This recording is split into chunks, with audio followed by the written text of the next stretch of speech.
Today we're gonna make syrniki.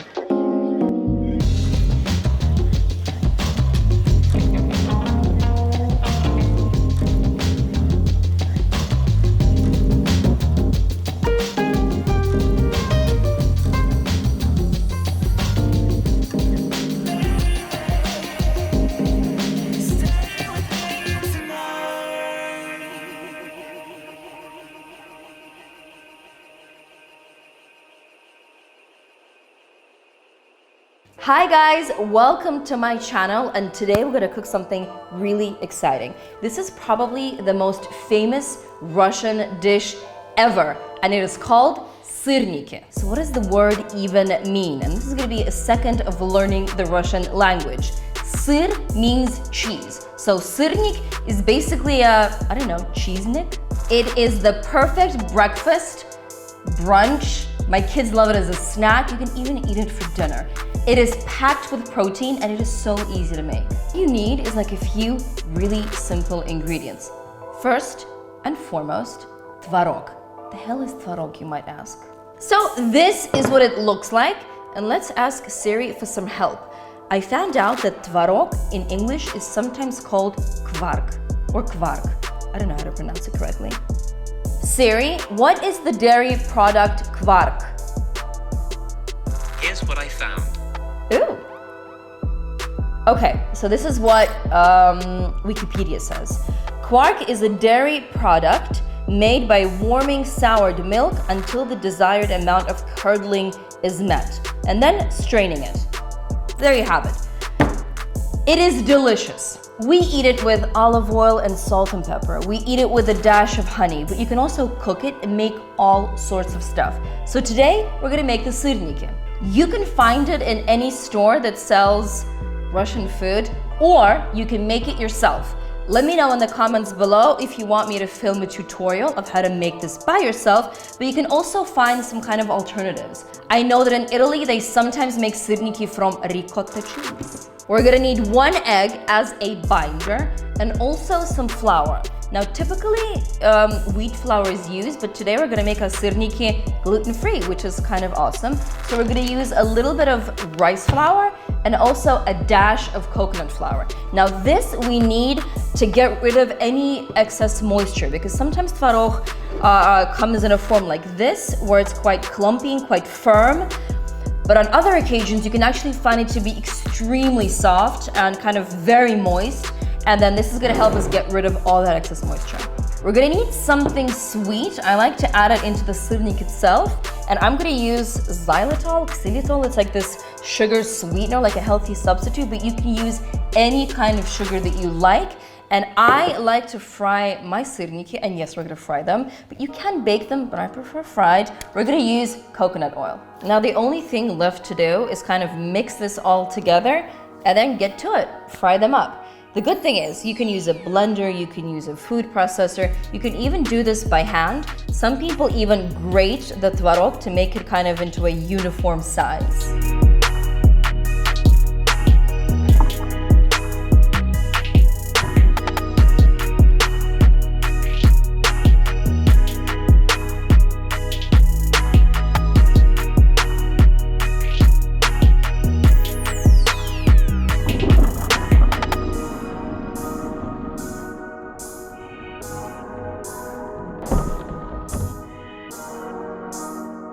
The dough is ready, and the only thing we need to do is kind of shape it into balls and fry them up. We're gonna need a pan that has a lid, because this will ensure that they actually cook through. So as I mentioned, I'm gonna be using coconut oil because I just love the smell, but you can also use ghee or any other kind of oil. Let's warm it up. I think I need to switch on the pan first. And then we'll start rolling out the dough. And I like to do that with wet hands. That kind of helps with them not sticking. I can't wait to eat these. I absolutely love syrniki. 24/7, 365 days a week. I could just live on syrniki. You don't need to heavily grease the pan, you just need a dab of oil. Now, I'm gonna go wet my hands and let's get into shaping the dough. I like to grab about like a tablespoon of dough, and then you roll it. They will kind of squish out while you cook them, but this is perfectly fine. Boom. This amount of dough will probably make about 10 syrniki, which is more than enough. And I like to cook them on medium heat. When I've made enough, I'm gonna cover them with the lid and let them cook for about 5 minutes on one side. Then we'll flip them and maybe another 2-3 minutes. That'll be more than enough.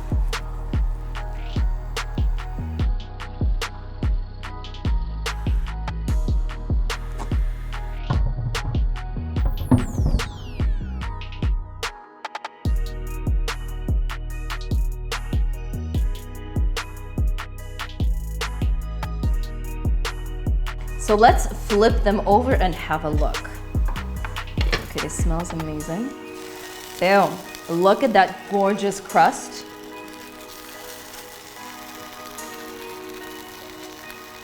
And I just love how plump and kind of thick they are. Okay, so we're gonna cover them again and give them a few more minutes, and let's plate and eat.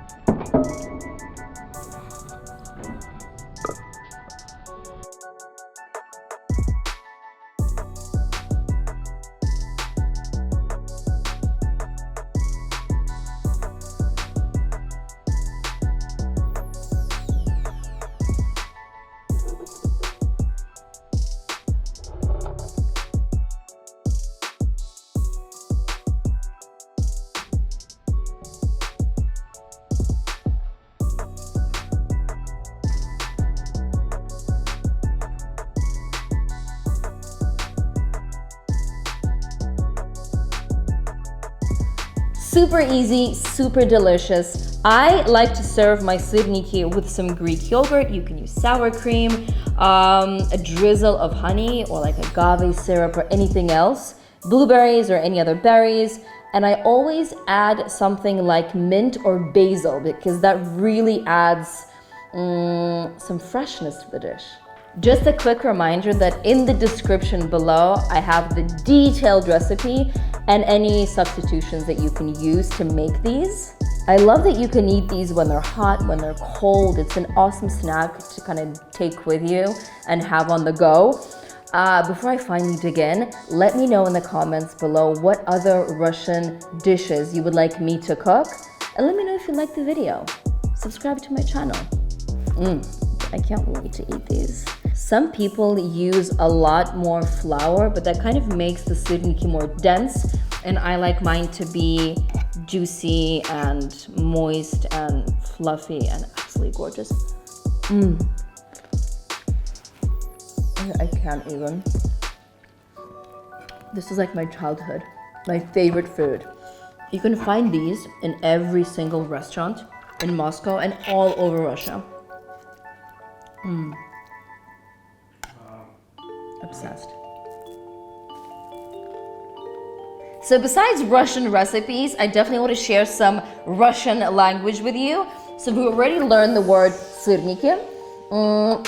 How do you say sour cream? Smetana. So next time you're visiting a beautiful city in Russia, you can always say "Я буду сырники со сметаной," which means I'm gonna have syrniki with sour cream.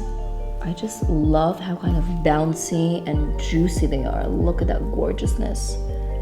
The hardest part is I have to leave a few for the kids, and I can just eat this by myself. Love it.